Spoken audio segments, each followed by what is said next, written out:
And they're off.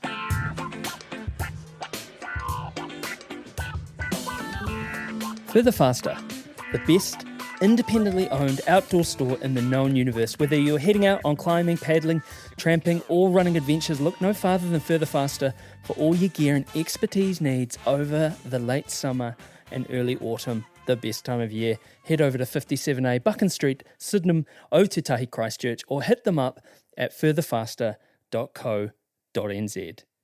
It goes something like further, faster, there in Christchurch. Rocky is hairy and so is Badger. Jules is nice and Jacob is delicious. Go to further, faster now. Oh, further, faster, there in Christchurch. Rocky is hairy and so is Badger. Jules is nice and Jacob is delicious. Go to further, faster now. Dirt Church Radio. Episode 364 of the Dirt Church Radio Trail and Ultra Marathon Running Podcast. Kia ora, I'm Matt Raymond, and just a quick top today. I'm rolling solo. I've just had the most incredible conversation that I'm so excited to bring you with the legendary Jack Harris. Jack is the current Athletics New Zealand 50k trail champ. He was on the New Zealand team last year at Canfranc, and what a legend. Stoked gets chucked around too much in this culture, but we just had an incredible conversation. And if you want to think about it's not steady forward progress towards a goal and no flash in the pan, no savant, just hard work and an awesome attitude, then stay tuned for this. You can hear by the tone of my voice that I'm absolutely psyched. So stick around, but first, we'll do this. It's the greatest run ever. It's the greatest run ever. Greatest Run Ever, which is the part of the show where we ask you to write into us and tell us your greatest run ever. It doesn't have to be a race or a mountain summit. It might just be a run around the block, something that's sung to you for some reason. Send them in to us at dirtchurchradio@gmail.com.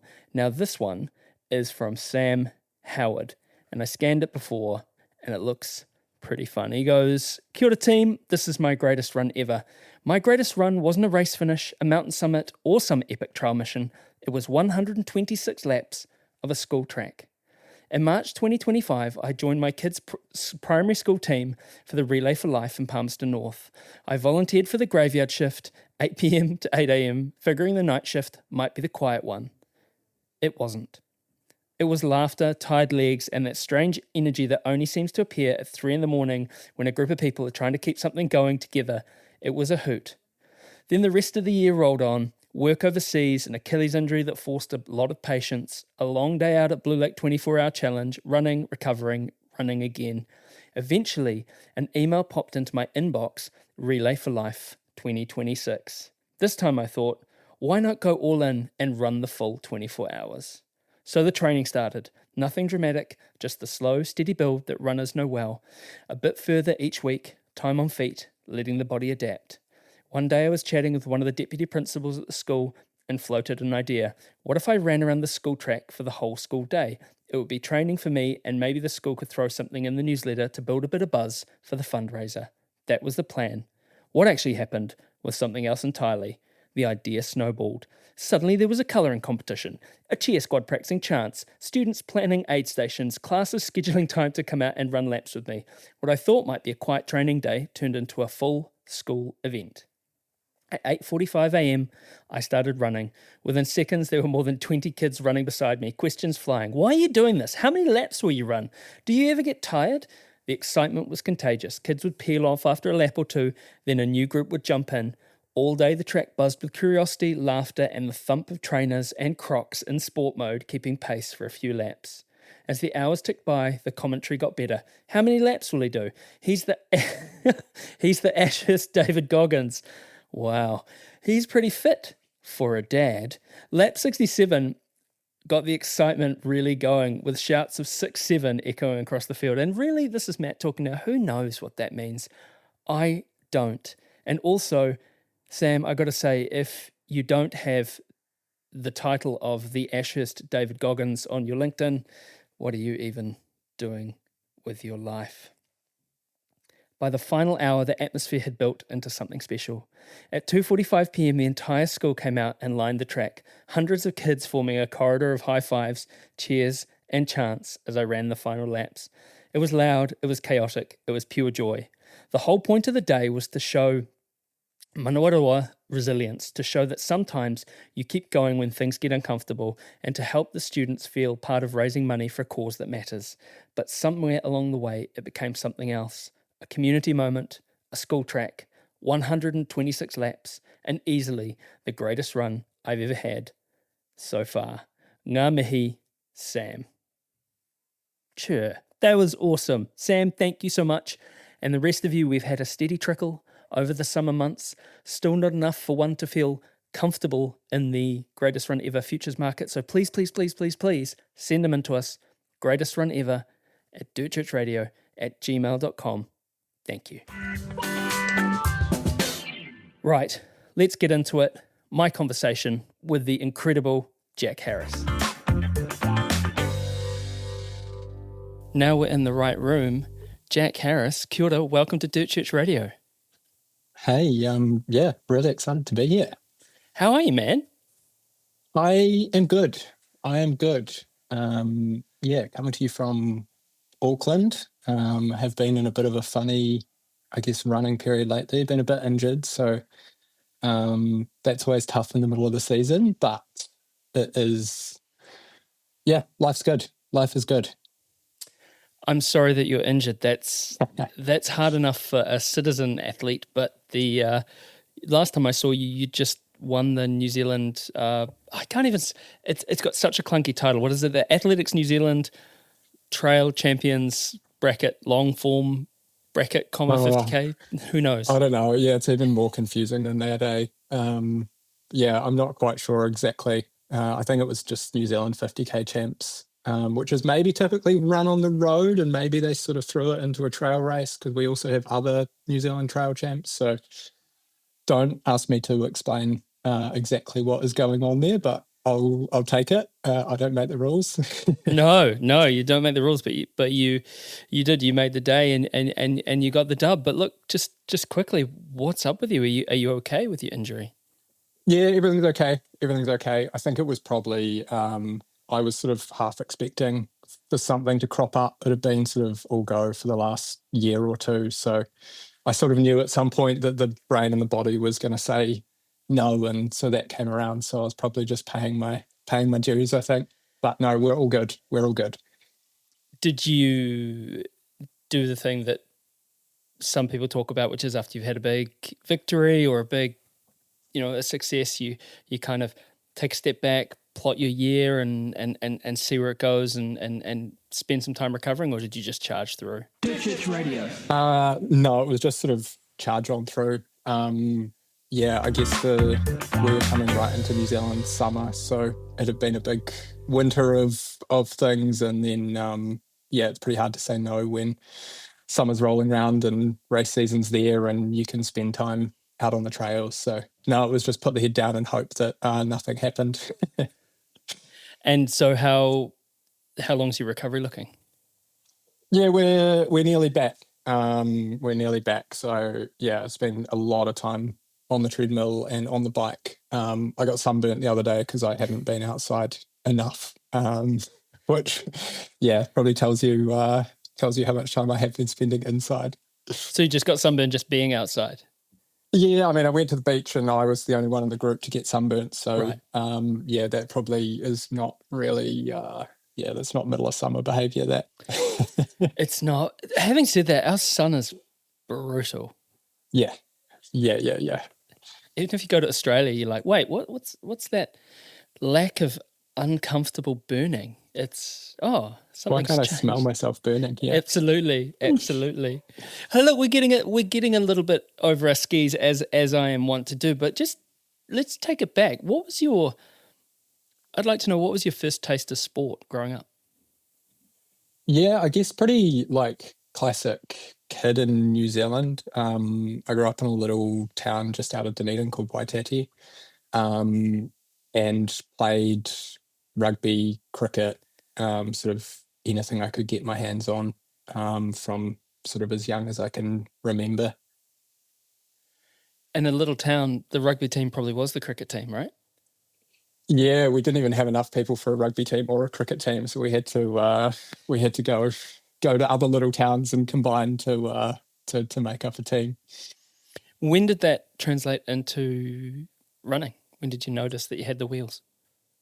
Yeah, I guess like that might be a little bit different. I mean, I remember back when I used to listen to Dirt Church radio so often, the story would sort of be like, got into trail running and did really well immediately. And often person had been, had an athletics background, or, it was their first race and they went really well. And I guess I didn't come from any sort of running background. And it was, I don't know, I would have been 7 or 8 years ago that I actually went to the Routeburn Track one day.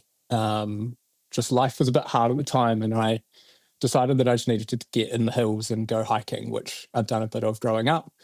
I'm sure that's kind of familiar to a lot of people. You just need to go and be outdoors. So I drove up there, slept in the car, started walking the track. The plan was just to walk the track, and I got a couple of Ks in, and someone else walking the track goes, "You know what today is?" And I was like, "No, no, no." And he's like, "Oh, there's a few hundred runners who are about to come through here for the Routeburn Classic." And like, I'd never been for a run. I'd done classic school cross country and things, but hadn't ever sort of run recreationally.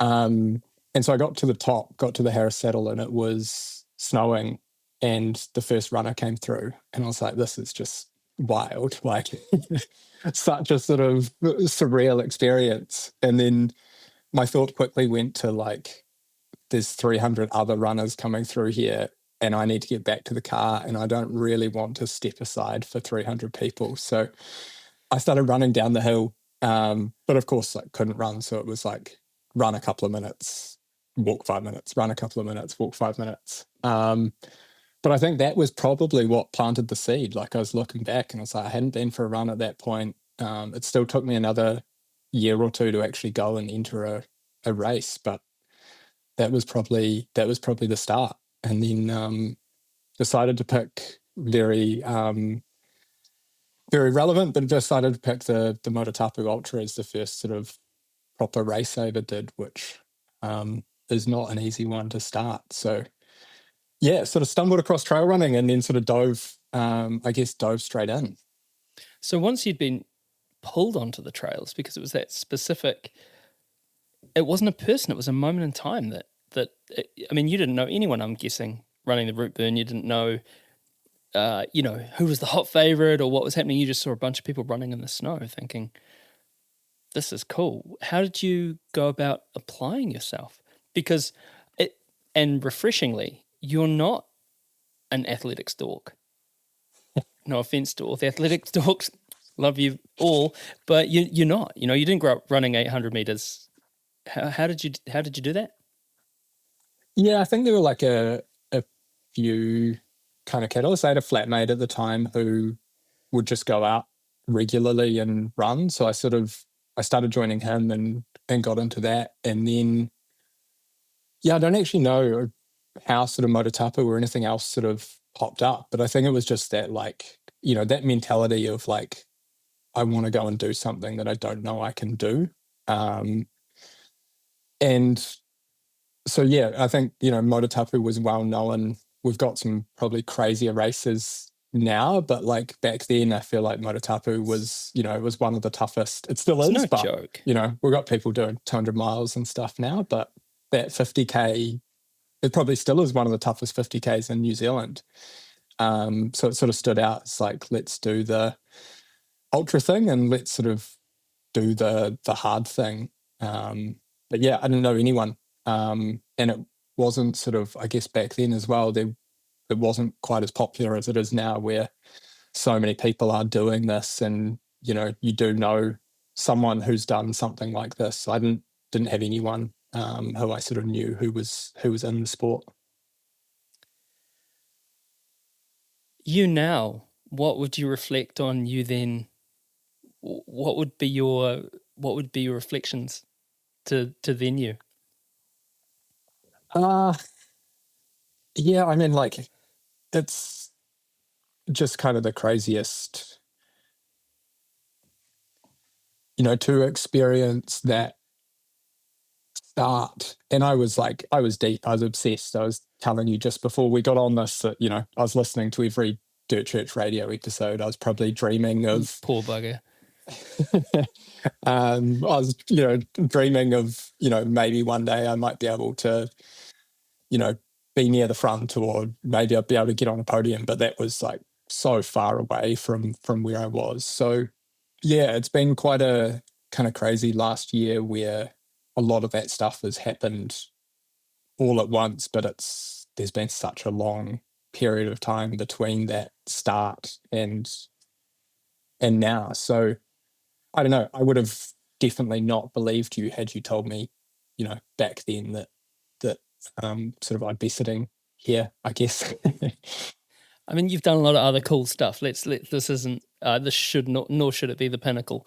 But so how was that first 50K? Yeah, I mean hard. It was, yeah, I don't know. There was a couple of notes that I wrote down actually. So Ali, your co-host, I actually spoke to Ali before the race because I didn't know anyone to get advice from. And she gave me advice that sort of stuck with me forever. Like, you've never done enough training before that first thing, or before that thing that you don't know how you're going to do. And she said something along the lines of like, you just need to think back to all the hard things you've ever done, like whether that's a physical thing, whether that's a mental thing, like all of that stuff counts as training. And I thought that was just like such perfect advice for, someone doing it for the first time, or someone a little bit unsure about if they could do the thing. And then I've got a friend who's maybe a little bit less empathetic, and I sort of said to him, I was like, I don't know if I can do this. And he just goes, what do you mean? Like, once you start, what are you going to do? Turn around and go back to the start? Like, you'll just finish it. And I was like, you're right as well. Like, those two bits of advice, like sort of opposite ends of the spectrum, but sort of exactly what I needed. But yeah, I mean, I don't remember a whole lot about the actual day out there, but I do remember that sort of advice going into it. And I guess that feeling of like doing something that both I didn't know I could do, but I also didn't know I didn't know anyone else who had done something like that either. It's a massive achievement. And it's a massive, we forget this, don't we? Because being involved in the culture, it becomes, and certainly not 200 milers. I mean, they are becoming increasingly kind of de rigueur, but it becomes the norm, doesn't it? It's what you do. But stepping out of that normie, well, not even normie, I'm not sure what is normie anymore, but stepping out of that world into this, it's such a big head shift. Did you notice anything after you'd finished, like psychologically? Did it stretch your head or? Yeah, I think, like, I think it did. I think, there's always that, like, it's like living life in a day sort of quote, where like the amount of things that you go through on one of those sort of ultra runs, like you go from, you have this like, I don't know, you set out to achieve this thing, and often those achievements take years when you're talking career or life things, and you never really get to realize them. It's a kind of a moving target. But I guess with some of this ultra running stuff, like you go through all of those emotions in a day of, can I do this thing? Yes, I can. No, I can't. Problem solving, not wanting to be there anymore. This sort of, that sense at the end where you sort of, you know that you're going to make it, and you sort of feel that sense of achievement that sometimes is kind of hard to get elsewhere. So I think there was an element of that I sort of really got hooked on. It is just such an interesting way to sort of experience yourself. It certainly is. And what was the time period between your first race and your next one? So I think I did Motatapu, and then I did Kepler, at the end of that year, one of the infamous flooded Kepler years where we were I did that one too. waist deep and had had fish swimming by. That was bad, eh? I mean, it was that life in a day type thing, and when you were doing it, it was pretty incredible. But that water was freaking cold, and yeah, what did that look like for you? What was that first Kepler experience? Because I remember my first Kepler experience was exactly what you said at Routeburn. I was running up through the snow. I was like, I've never done this before. This is amazing. I actually shed a tear. I was so kind of overawed with everything. What was that like?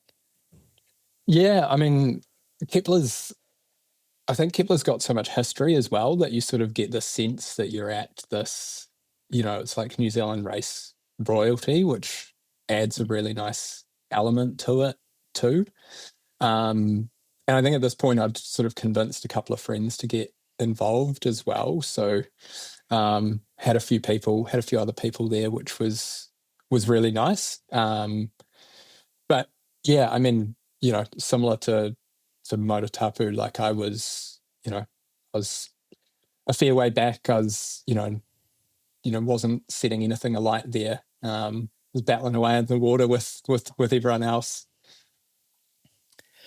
Yeah, that was that. Because the alternative course too, people go, whenever there's an alternative course, people go, oh, no, it's not the real course. But that's a Luxmore grunt within a 30k tacked onto the top of it. Like, I remember getting down the bottom of the hill and just thinking, I may never, nowhere in Auckland, you're in Auckland, nowhere in Auckland you can 8k downhill.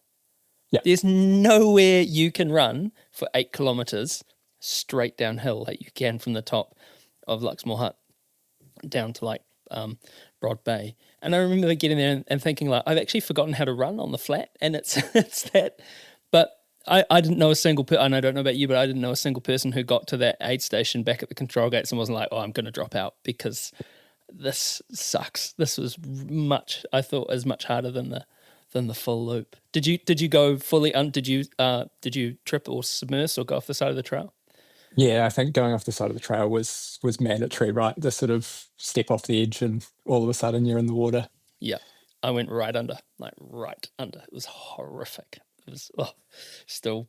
And this woman, I sort of popped my head up, and this woman said, "You've gone off the side of the trail," like in a really sort of Jacques you kind of voice. I was like, "Thank you." Yeah, it's really, really helpful. Okay, you've done two of the big ones. You've done Mototapu, you've done Kepler. When did you start to think I actually might be quite competitive at this? Took a long time. Yeah. So I did like Mototapu, Kepler, Old Ghost, back to Kepler again. And through all of that, like I was, hours back from the front. Maybe those later results were maybe not quite representative. Like I think I was a little bit injured for one of them, and I'd started working with like a proper coach. So I was sort of, trying to do it a little bit better, but there weren't many signs from like a results point of view that I was getting much better. Maybe that was just sort of like delusion in my head for a while. But yeah, I think there were little things like, when you're training, you get to see that paces are increasing and various bits and pieces, but there was no sign there. I don't even think my coach at the time had any sort of inclination that I might be okay. I might be okay at this. So it took a long time. I think just before I left New Zealand, so I went overseas for a few years, but just before I left New Zealand, I went back and ran the Routeburn, and I think I got 5th in that. And that was sort of a point where the people in front of me were names that I knew of. And that was sort of the first time where I was like, okay, I've put together a race here, and maybe there is something there that I can sort of, like maybe there's something there. But that was 4 years. Right, but 4 years is 4 years. And did you, I mean, what was because you must have been sort of front quarter, like you said, your hours back, but everyone's hours back from like a Daniel Jones at Kepler. You must have been, you were front half of the mid pack, right? Yeah, it From would the have jump. been like I think maybe 50th in that first motor tapu. So, that's an amazing result for a lot of people. And that's not a bad go for your first time. That's not a bad guy, and that's that raw. I guess that's the thing, isn't it? It's raw effort. It's the enthusiasm of youth. It's also the enthusiasm of not knowing what you're really doing, because you can send it. But going from 50th to 5th, what was that first kind of? You're like, holy moly! I've actually done this. I don't think that thought. I don't know. Yeah, I don't know if that thought's like Cracked it. it's been so gradual. I think when you start off, not having that sort of early or instant success, the horizon of your goals, they're pretty, they're not big steps that you're looking for. It's like, I want to go a little bit faster, or I want to be in the top 30 or in the top 20. You don't have these big lofty sort of like, I want to be up here. So yeah, I think it was like, that was a moment where I was like, okay, I might actually be able to compete, which is, a slightly different mentality than like you're almost time trialing a time that you'd be really happy with. It sort of adds another dynamic, I guess, if you're actually racing against other people. But it wasn't like, I still wasn't thinking I'm any good at this, and I still would have been 20 minutes back from the guy at the front. It wasn't like, okay, I'm really good at this now. Yeah, and that's the thing, isn't it? When we say 20 minutes on what is Routeburn 34? Yeah. That's not nothing. 20 minutes and 100 mile is a lot shorter distance, but 20 minutes, you're right. That's that, if you're hauling, he or she is hauling just that little bit faster. What was it like, the experience of going overseas? Was that helpful for you running? Yeah, I think it like ended up being accidentally really helpful. So I went to the US for a while, but ended up in London. Classic Kiwi overseas setup, but London's obviously one of the worst places that exists for trail running. Like, there's not even a hill you can really run up. But that sort of forced me to just go, okay, what happens if, you train for a marathon? Because I still wanted to be running, and it just didn't make any sense to be trail running. So I guess sort of forced me to try and get faster, but also had the experience of like, could get faster while I was living in London, but had access to Europe and the Alps to both race, but also just go spend time over there in the mountains and in the huts. So it was sort of like this maybe perfect mix of like, maybe what we should do as trail runners, where we spend 90% of our time trying to get fitter and faster on the flat and 10% of our time in the trails, instead of what we love doing, which is probably 90% of the time in the trails and 10% getting fitter and faster on the flat. It's chasing the dragon, right? It is chasing the dragon. You're always going for that next perfect sunrise, that next biggest peak. And I think you're exactly right. That notion of consistent hard work is what almost always pays the dividends. So on that, like, if we're thinking about training, and you got, so 4 years, and then you've gone from 50th to 4th, and then you're thinking, okay, I'm on the way here. This is something that I want to do. What's for you? What's one of your favorite sessions to do? What's something that tells you that you're fit? I don't know. I guess maybe because I haven't come in that athletics background a little bit, like, I always want to have like some level of comparison, or some sort of benchmark. And I often find that really difficult, that doesn't really exist. And I keep pushing my coach, like, can we just like benchmark some things? I guess you get a feeling and a sort of vibe when you are training consistently that things are clicking, and sessions are feeling good. I guess maybe one thing I've started doing a little bit recently before races is like I'll simulate.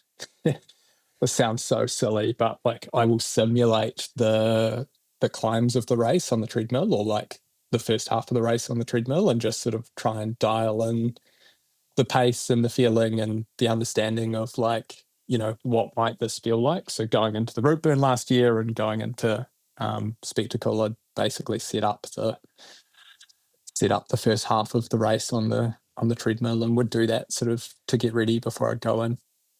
Doesn't sound silly at all. I mean, it's preparation. Let's work back from Spectacle though, because 2025, quite the season you had, right? I'm looking first off the year, 6th at Tarawera 50k. You went off and you improved your position by 4 places at Routeburn. What was that like, winning Routeburn last year? Yeah, the whole series of events last year were kind of wild. We can maybe jump into that in a second, but or maybe it probably actually sets up the Routeburn. So it probably sets up the Routeburn conversation even better, I guess. So yeah, moved back to New Zealand. Had sort of a pipe dream of making the world's team, but thought that was probably out of reach. Like I hadn't raced in New Zealand for 3 years. I didn't really know how I stacked up. I didn't really understand the selection process, but jumped into Tarawera and sort of had as good of a day there as I could have hoped for. So like 6th place is like 3:35, right? Yeah, and that was probably about 15 minutes faster than That's I thought I so quick. could go. So that was like okay, maybe I can compete here. Like maybe I can compete back in New Zealand. And that sort of flipped the switch of like starting to believe for a world spot. But to get into that, because I hadn't been in New Zealand, I had to go and race 3 peaks in Dunedin. And was pretty aware that I probably needed to, get a podium or something there, because I didn't really have any other results in New Zealand that would stack up against other people who might be competing. And so I'm from Dunedin, didn't really run when I lived there, but it felt like, going home. I'd gone and recce'd the whole course, had family and friends all coming along to the race, like felt super fit, was, so nervous because there's not many races where you have sort of a result riding on it like that. Started off really well and then ended up in hospital.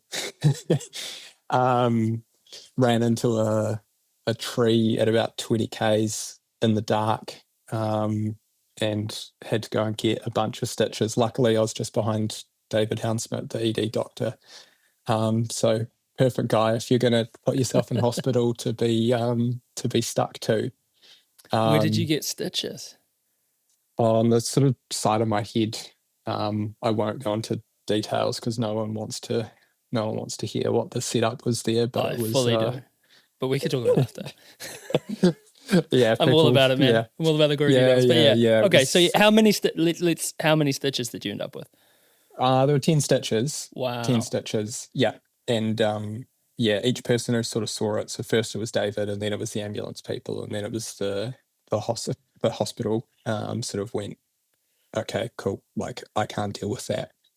David went, you need to go and get that looked at. Ambulance people went, you need to go to hospital.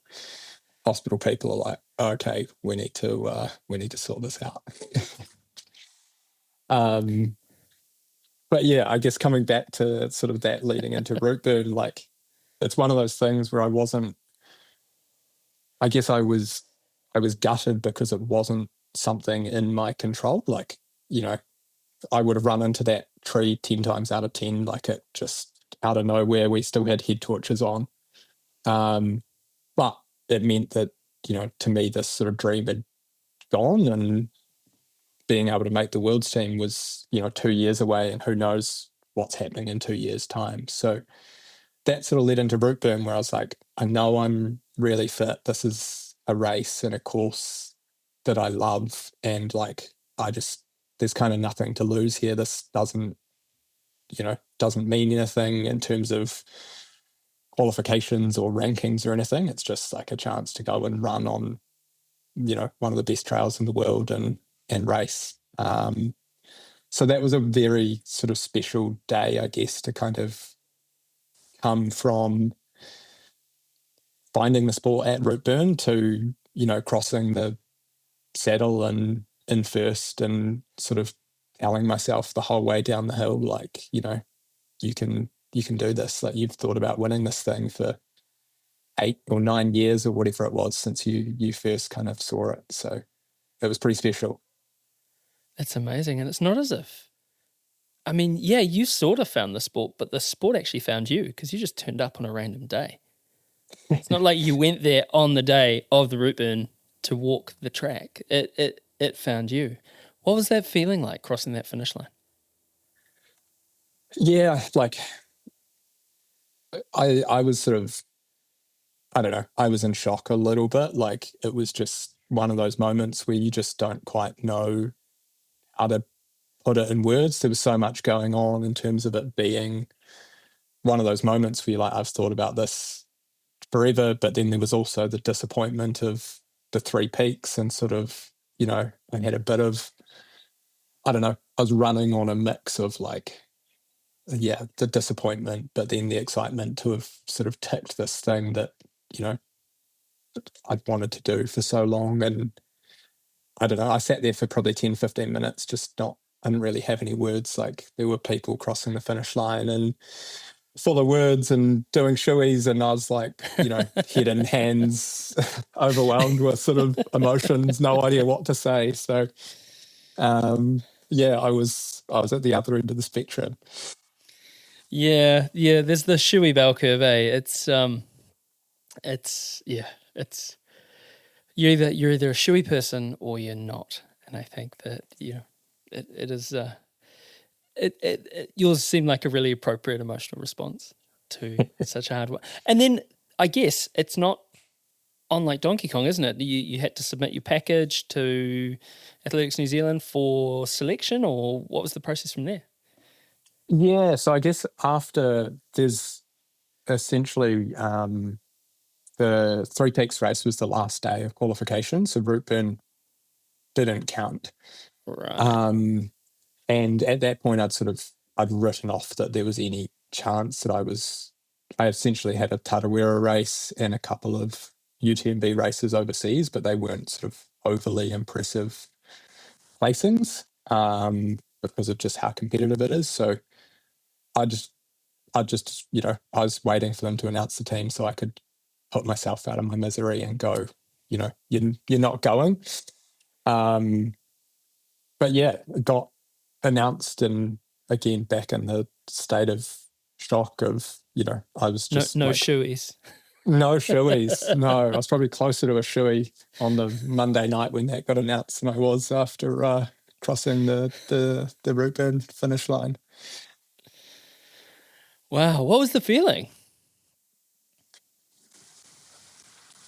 Such shock. But also, like, I don't know, it's one of those things that, as a kid growing up and you're playing sport in New Zealand, like, so many of us think of one day, I'd love to represent New Zealand. And so many of us think that for a bunch of years and then realize that that's probably not going to happen. And, that was the same for, the last 25 odd years until a year or two ago. And I went, maybe this is possible, which you just don't really have on your bingo card when you're sort of hitting 30 and haven't been at an elite level of sport before.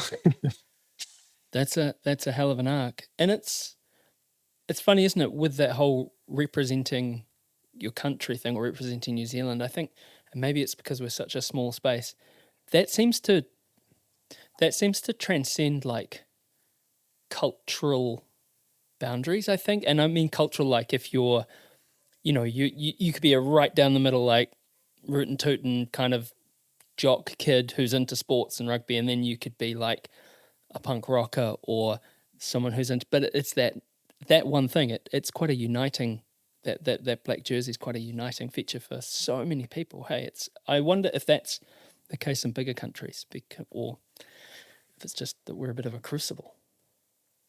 Yeah, I mean, we do have sport, it is such a big thing in New Zealand. So yeah, I mean, yeah, it's an interesting point. Like, is that the same elsewhere? But it is such a uniting and sort of national pride thing, I guess, that we do have. I remember putting on, we ran a registered not for profit. It was a half marathon. We lived next door to the Riverhead school, and we put on this race, Riverhead Rampage. And I think the first 2 years, we got such a lot of resistance from the community because it was like, you're clashing with Saturday sport. And I was literally like, this is sport on a Saturday. Like, it's Saturday and we're going to do sport. They're like, no, it's clashing with Saturday sport. No one will come. And it took a couple of years, but yeah, there can be that kind of myopic focus as well, which I'm not sure is so helpful. Coming into it at a relatively, and I mean, God, you're a lot younger than me, but coming into it at a relatively later age, has that given you any sort of different perspectives or? Uh, yeah, I mean, I think one of the things, I guess now at least, is like, obviously you can keep doing this for a long time, and that's what makes, this sport, so fantastic. But I guess there's like, one, you're not burnt out, so everything is new and you're excited to do all the things, and the progression maybe feels quite different to someone who's come up in athletics or something else where, a lot of it Sports probably robot. doesn't feel as exciting. But then like now it's also an interesting sort of space to be, because there's like, I've got a number of years where hopefully I can get better, but there's also like a time horizon on it where, I can choose to prioritize this in my life a little bit, knowing that it's not going to be something that, 10 years from now, maybe even 5 years from now, is not like taking up as much of my life as it is today. And that's, I don't know, I've been quite enjoying that thinking of like, I'm choosing to put effort into this now, but also knowing that it's not something that I have to, prioritize as much for a long time. It's a really good point. On that, with the, we talked about this place as a crucible, with the Aotearoa trail scene being so tight knit, or even if you stretch it out, the elite athletics scene being so tight knit, who are the runners that push you the most domestically? Yeah, I mean, I think like I guess when I first started out, it was a lot of the guys who were like maybe at that sort of same level as I am now. Like obviously we had like Scotty Orker and we had Dan Jones and we have those guys, but they're like such a level above that it was a lot of the guys like, Chris Dunnell and Varjan Armstrong and like those people who were winning races in New Zealand that I would sort of look to and jump on Strava and see what they were doing. And then in New Zealand now, I mean, there does seem to be a really good community around it. I had Toby Batchelor up here in Auckland. So we were both living relatively centrally in Auckland. And that was really fun to be training with him for a while. There's not a lot more humbling than trying to follow Toby up any sort of hill. Just like not many people's bodies move like that up a hill. It's easy run and you're like hanging on for dear life. So yeah, there's a few people there. Even someone like, David Hounsmith, it's just like wild what that guy does. Week in, week out. I don't understand it. He's understandable if you've ever worked in healthcare, because there are people like David Houndschmidt. I mean, obviously not everyone has that raw athletic ability, but I think it's that thing of the application to detail that in his specific job. But yeah, how he can he's pretty incredible. Pretty pretty incredible. And it's good they didn't steer wrong and said, oh no, just keep running through it. He said, you need to get that headwind looked at. Yeah, I think I ruined his race, but it was good of him to help me out. He took an oath. He's got no choice. He has to. What was it like racing someone like Sam Harvey at the Spectacle? I mean, talk about a kid who is also not your typical athletics robot. Yeah. It was like the guy is such a competitor, and I like had that in my head going in that I really wanted to win that race, but like few people want to win more than Sam Harvey. So that was sort of playing into like, how do I race this in a way that I'm nowhere near Sam Harvey with 5Ks to go? Because like I don't back myself against Sam Harvey with 5Ks to go if we're side by side. Like I just don't think I can hurt as much as he can hurt. So yeah, it was super interesting to race with him. Like even we were running in a pack for a while, and he was making these like conscious moves to try and drop people. And then when we dropped someone, it'd sort of give it the, I thought we'd get rid of him, and then like there was a bit of like an aid station, like one of the bottles wasn't working, and so he filled up first, and I just see him out of the corner of my eye just sprinting out of the aid station. It's like, I've got to go and stick with him. But that stuff it's so fun, right? Like those dynamics are something that you don't always get if you're not playing those tactics at the front. Like there are so many times where it's been like, I just want to finish this, or I want to do a better time than last year. And so having that opportunity to sort of race at the front is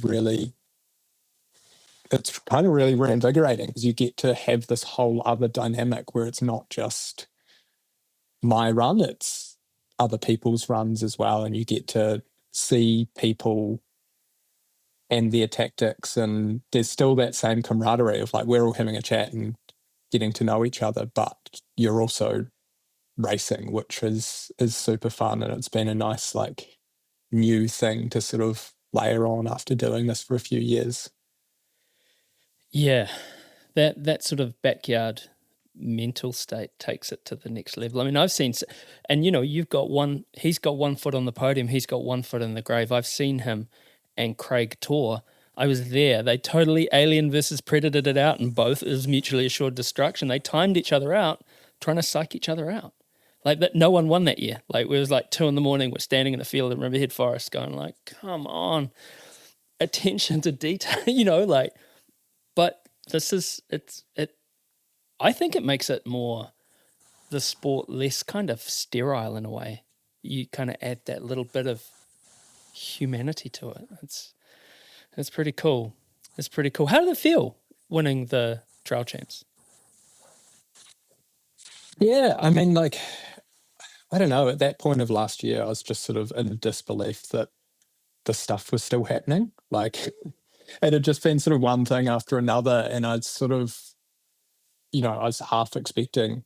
You just don't expect, or I don't expect to turn up to these things and win them, let alone to have that happen sort of multiple times. Like I'm still turning up to that sort of race going like, I don't think I can beat Sam Harvey at the start line. Like I'm going to try, but like I'm not turning up to those things thinking that I'm going to win. So yeah, it was just sort of like the crazy year had just sort of kept getting crazier, and whether or not the national titles sort of make sense to win one is, that's pretty magic as well. Like that opportunity doesn't present itself often, so you'll take it. Absolutely. What was it like banging into Ellie at the finish line? This is the person that you reached out to, sort of where you knew zip about nothing, and went, "Hey, how do you do running?" And she'd given you this, this consultation. What was that like? Yeah, that was it. How do you do this? How do you do running? I mean, so good, right? Like I don't think Ellie and I had really spoken too much since that initial, obviously had seen her everywhere, but hadn't sort of, popped up and was like, I'm one of the 500 people that you've helped over the years get into this thing. But that was quite special to have it, her at the finish line and to be able to sort of say, you probably don't remember this, but, you were the person who sort of got me through that first run, and here we are 8 years later or whatever it is, and you're calling me into the finish line. So that was pretty special. Like, who she is and what she's done for this community is just incredible. So yeah, always good to see her. And she did remember, because that's all she talked about for the next kind of, because it was a long day, right? Like we were at it all day, and she absolutely remembered, and I think it was quite cool. In fact, I was talking to her today, and she said, right at the start of his running, I did a consult with him, and that was what he referred to at the spectacle. It gave me warm fuzzy seeing where he's got to with his running now. So it's cool, man. That must be pretty cool as a coach to be like, I knew that guy when he was when he didn't know nothing. Do you think having by that point put on the black jersey, do you think that made a difference to your confidence levels lining up at spectacle?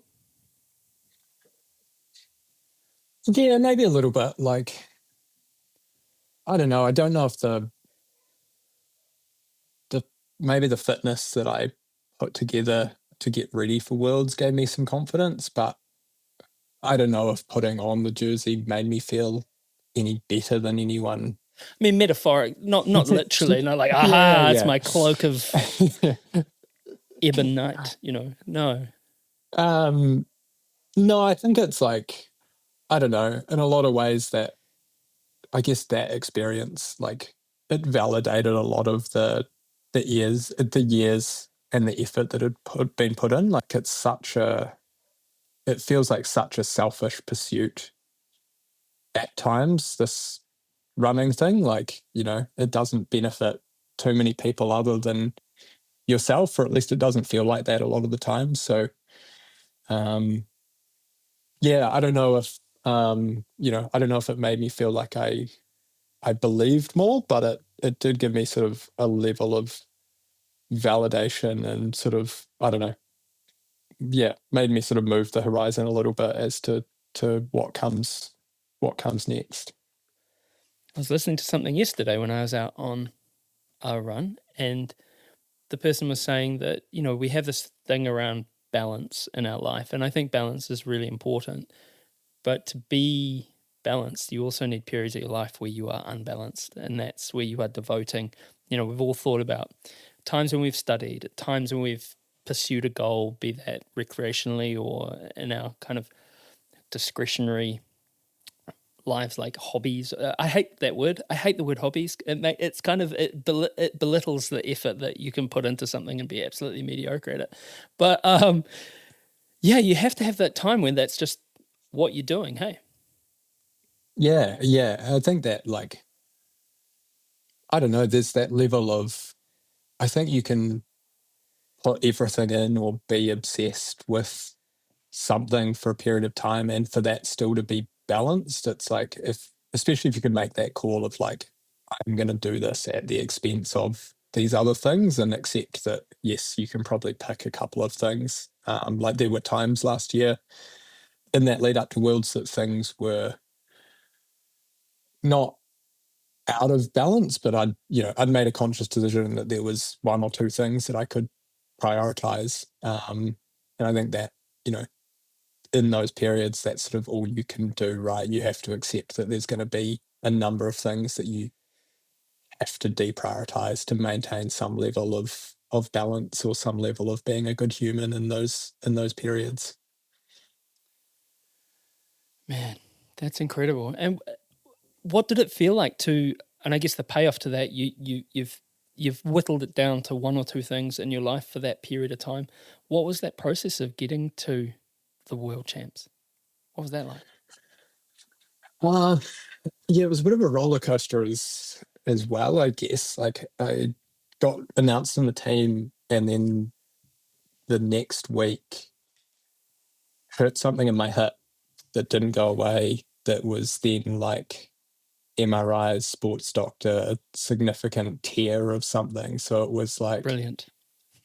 here's this opportunity. And then it was like a week later, I'm getting MRIs done that have a very real possibility of completely derailing that and stripping it away again. So like most things, you have something that looks good from the outside, and on the inside it's just chaos. So I did sort of a familiar thing with me of, get on the treadmill and remove too many variables to try and keep the body moving. And it actually came out okay. It's still, it didn't fix itself, but it didn't cause too many issues going into Worlds. But that was quite a fun process. It was like middle of winter in New Zealand. It was a good opportunity just to go head down for a while. I've got a bit of a setup at home that means I can train here. So it's just like, and I work from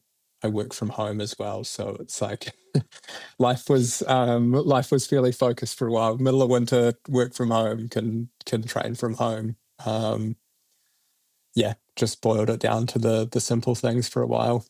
And then you're in Canfranc in summer. That must have been pretty cool. Yeah, that was pretty special. I went over with Toby sort of 3 weeks early, and we lived a pretty I think a life that both of us really enjoyed for a while, where it was like we were in this little village, a couple of towns down from Canfranc, and there's not a lot in the Canfranc valleys. There's only a bus that only runs 4 times a day. So every day was exactly the same routine of get on the 8:30 bus. You'd either run for an hour and get the 10 o'clock bus back, or you'd run for a bit longer, have a coffee up there, and then come back at lunchtime. And then we'd cook lunch, and athletics world champs were on at the same time. So we'd like cook lunch, sit down, watch the athletics, go for another run, cook dinner, go to sleep, and just did that for like 3 weeks straight. It was just such a simple life for a while, before the chaos that was world champs and being in with the team and, so much going on. Living the dream. Do you think you could sustain it, or do you need more variety in your life than that? I think you could sustain it for a while. But yeah, I think you need a little bit more. I think we romanticize that, like, what if I just lived in a mountain town in Europe and, did the simple things, and maybe that is the answer. Like, maybe we're all just too scared to go and do that thing, and it would be the best thing ever. And we tell ourselves we need more, so we keep living in these cities and don't do it. So who knows? Yeah, it's interesting, isn't it? I remember talking to, again, and not to name drop, but Dan Jones got stuck in Kenya. He went to Kenya That's to do right. the, like, I'm going to have bread and jam and, like, millet porridge and run at one of these things. And then it's like COVID, boom, you're here now. He's like, I live in Kenya now. Okay. Wow. That's, yeah. It's, I mean, I guess it's the thing, isn't it? But unbalance leads to balance in your life. So what do you make of Crater Rim? Now, that seems to be one of the most kind of resolutely grassroots, community-led races with the most bonkers terrain possible. How was that experience? It's a cool race, how community-focused it is. It was my first time going down there, and I didn't know a heap about the race, but the way the community there turns up for it and the way they get so many people racing who you wouldn't necessarily always see at a trail race. And then little things like all the mountain bikers, out there stopping for their lunch and just like going nuts for the runners. Like, it's a really cool experience. Other little things like getting on the bus in the morning and then getting the ferry over, like it's got a really nice feel to it. But yeah, the terrain is deceptively technical and tough course. Like, I went and I only got there the day before, so I went and had a wee look around, and I was like, oh yeah, this is all good. Like, fairly fairly open trails, and then there are some sections that are just like so rough out there. But no, it's a really cool race in that respect. Like it's a really good balance of things. It's a really like honest race and has a good mix and such a good feel to it. Yeah, you're so right about the community engagement.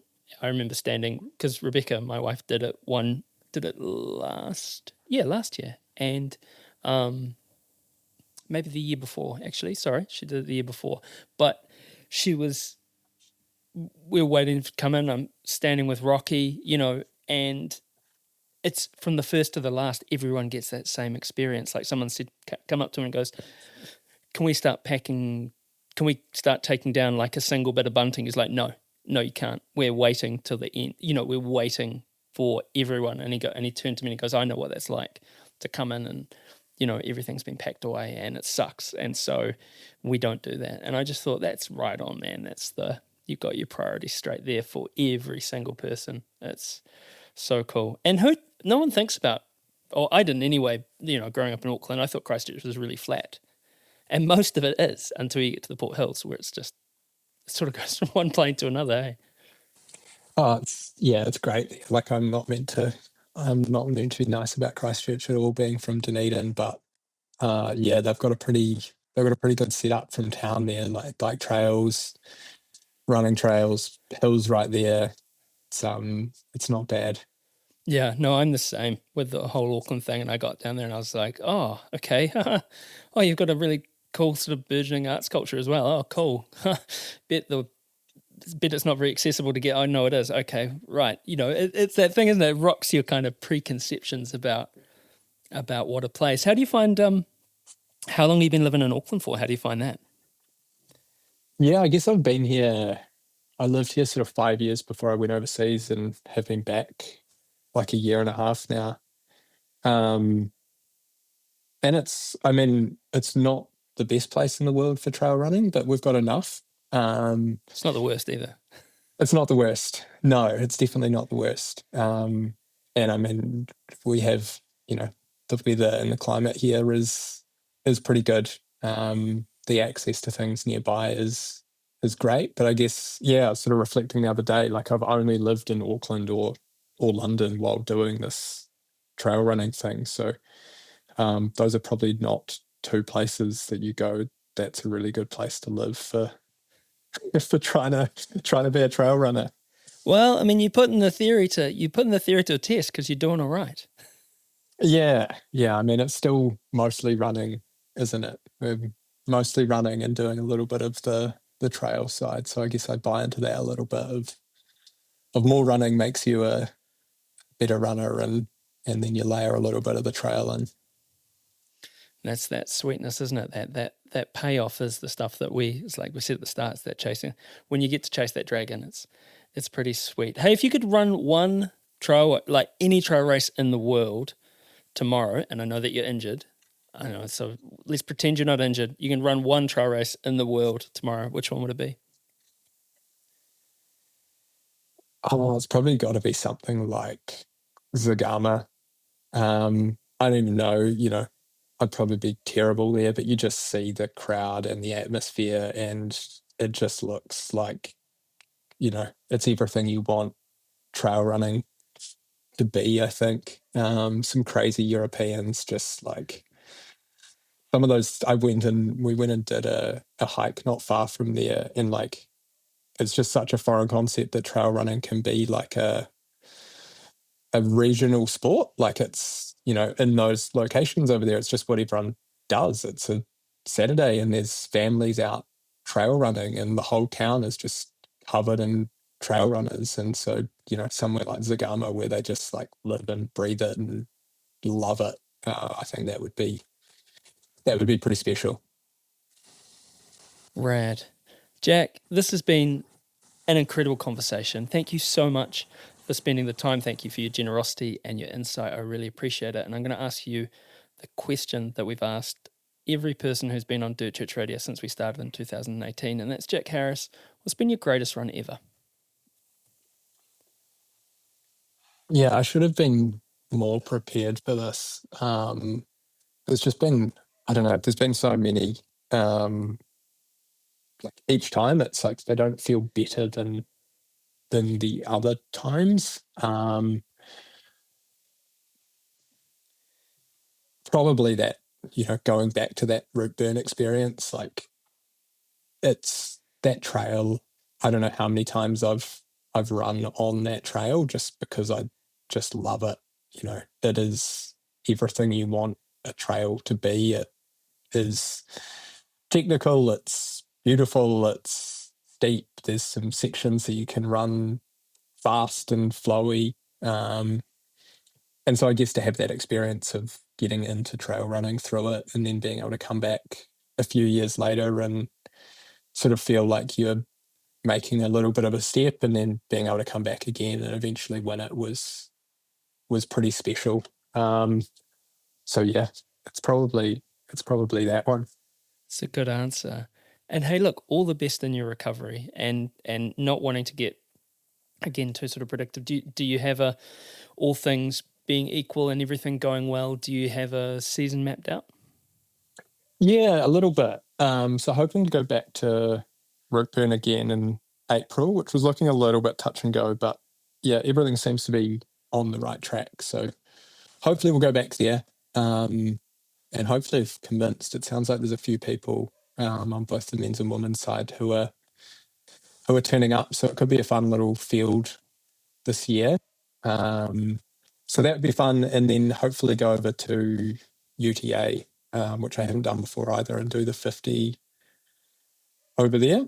And then, yeah, nothing really planned beyond that at the moment. I guess we have a bit of a winter season, so it'll be nice maybe just not to have something on the horizon for a few months and see. There's, being back in New Zealand now, there's so many things that you would love to go back to. There's races like Old Coast or Motutapu or Kepler or any of the other races that we seem to try and squeeze into this like a 6-week period over summer where everything's on.